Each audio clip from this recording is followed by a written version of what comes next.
Sporting কার চালিয়ে দুজনকে স্পটেই মেরে ফেলার শাস্তি কি হতে পারে বলুন? জাস্টিস বোর্ড শাস্তি দিয়েছে 300 ওয়ার্ডের এসে রাইটিং, মানে প্রবন্ধ লেখার জন্য বলেছে। আপনাদের মধ্যে যারা খবর টবর একটু বেশি ফলো করে থাকেন তারা জেনেই থাকবেন 19শে মে মহারাষ্ট্রের পুনে শহরের কল্যাণী নগর বলে একটা জায়গায় 17 বছর 8 মাস বয়সের একটি ছেলে বেদান্ত আগরওয়াল তার 12 বোর্ড পরীক্ষার রেজাল্ট বেরোয়। ওটা সেলিব্রেট করার জন্য পুনের একটা পাব মানে বার টাইপের জায়গায় বন্ধুদের সঙ্গে গিয়ে খাবার দাবার আর পানীয় কিছু খাওয়া হয়। তারপরে নেশাগ্রস্ত অবস্থায় ড্রাইভারকে গাড়ি চালাতে না দিয়ে নিজে গাড়ি চালায় পুনের ওই সরু রাস্তায় 200 কিলোমিটার স্পিডে গাড়ি চালিয়ে সামনে থাকা দুজন আইটি প্রফেশনালকে স্পটেই মেরে ফেলে, অশ্বিনী কোস্টা আর আন্নেস আভাদিয়া। কিন্তু বাবুর কিছু হয়নি, কারণ 5 কোটি টাকা দামের পোর্সে গাড়ির এয়ার ব্যাগ খুলে যায়। তারপর যেটা স্বাভাবিক জিনিস, স্থানীয় লোকরা আসে, গাড়ি থেকে বের করে, একটু মারপিটও করা হয় ওর সঙ্গে, কিন্তু তেমন একটা কিছু হয় না। তারপরে এন্ট্রি মারে আমাদের থানার পুলিশ মামারা তাকে থানায় নিয়ে গিয়ে ভিআইপি ট্রিটমেন্ট দেয়। ওনার জন্য পিৎজা অর্ডার করা হয়। বেদান্ত আগরওয়ালের অ্যাক্সিডেন্ট হয়েছে আর তাকে থানায় নিয়ে যাওয়া হয়েছে। এই খবরটা শোনা মাত্র ওখানকার যে লোকাল এমএলএ এনসিপি পার্টি থেকে,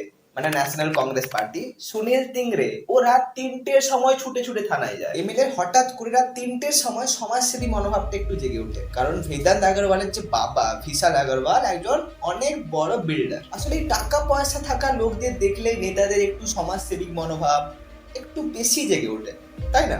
এটা তো কারো আলাদা কথা, এবং ইচ্ছা করে তার ব্লাড টেস্টও দেরি করে করানো হয় যাতে ব্লাড টেস্ট নেগেটিভ আসে, আর ব্লাড টেস্ট নেগেটিভও আসে। আর 17 বছর 8 মাস বেদান্ত আগরওয়াল কোচি খোকা, ওই জন্য ওনাকে জুভিনাইল জাস্টিস করে নিয়ে যাওয়া হয়। ওখানে ব্লাড টেস্ট নেগেটিভ আসায় ওনাকে 300 ওয়ার্ডের এসে রাইটিং আর সামান্য কিছু পানিশমেন্ট দেওয়া, যেমন ওনার কাউন্সেলিং হবে, এখানে ওনার যে মদ খাওয়ার যে বিহেভিয়ার ওটাকে ছাড়ানোর চেষ্টা করা হবে, আর ওনাকে 15 দিনের জন্য ট্রাফিক পুলিশের সঙ্গে কাজ করতে হবে। এটা কিন্তু খুব দারুণ জিনিস। 17 বছর 8 মাসের ছেলেটায় যে মদ খেতে যায়, 200 কিলোমিটার স্পিডে গাড়ি চালাতে জানে, বাপে গিয়ে 48,000 টাকা খরচা করতে পারে বন্ধুদের সঙ্গে, সে হচ্ছে একটা ছোট্ট বাচ্চা। জুভিনাইল জাস্টিস বোর্ড বেদান্ত আগরওয়ালকে এত সহজে ছেড়ে দেওয়ার কারণটা, আমরা জানতাম আইন হচ্ছে অন্ধ, এখানে আইন সত্যিকারের অন্ধ হয়ে গেছে। বেদান্ত আগরওয়ালের সমস্ত কীর্তিকলা বারের যে সিসিটিভি ক্যামেরা ছিল ওখানে রেকর্ডিংও হয়েছে, ওখানে স্পষ্ট তাকে মদ খেতে দেখা যাচ্ছে। তার কিছুক্ষণের মধ্যে কিন্তু অ্যাক্সিডেন্টটাও হয়েছে। জাস্টিস বোর্ড জানতো 17 বছর 8 মাস বয়সের ছোট্ট বাচ্চাটার মদ খাওয়ার একটা হ্যাবিট আছে,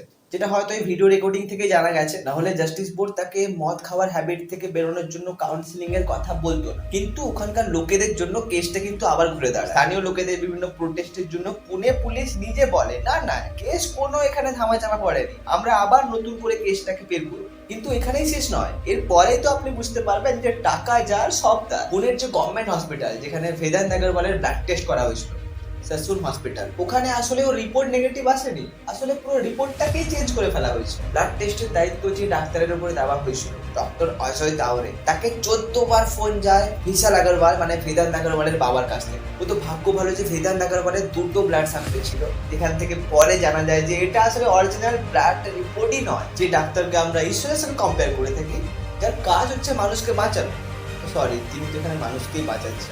বর্তমানে বেদান্ত আগরওয়ালের বাবা ভিশাল আগরওয়ালকে অ্যারেস্ট করা হয়েছে, এমনকি তার দাদুকে অ্যারেস্ট করা হয়েছে, যিনি বেদান্ত আগরওয়ালের জন্মদিন ওই গাড়িটা তাকে গিফট করেছিল। দাদুর উপরে কিন্তু একটা অনেক বড় এলিগেশন আছে।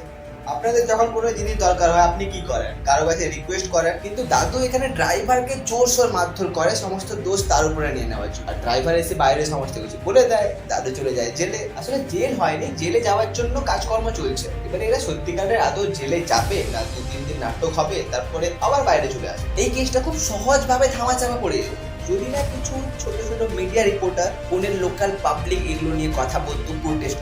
অল্প সংখ্যক কিছু মিডিয়া রিপোর্টার, কিছু পাবলিক মিলে এই সমস্ত কথা বলছে, বিভিন্ন প্রোটেস্ট করছে বলে এত কিছু হচ্ছে। সবাই চাইলে কিন্তু ভারতের যে সমস্ত কাজকর্ম চলছে, বিভিন্ন আইন ব্যবস্থা, এগুলো কিন্তু চেঞ্জ করা যেতে পারে। তার জন্য আপনাদের কি করতে হবে? সিম্পল এই সমস্ত কাজ, যেটা ভুল ওটাকে ভুল বলতে হবে, যেটা ঠিক ওটাকে অবভিয়াসলি ঠিক বলতে হবে। এই ঘটনার মধ্যে রিসেন্টলি আরো একটা ঘটনা ঘটেছে, ব্রিজভূষণ শরণ সিং, নামটা মনে পড়ছে?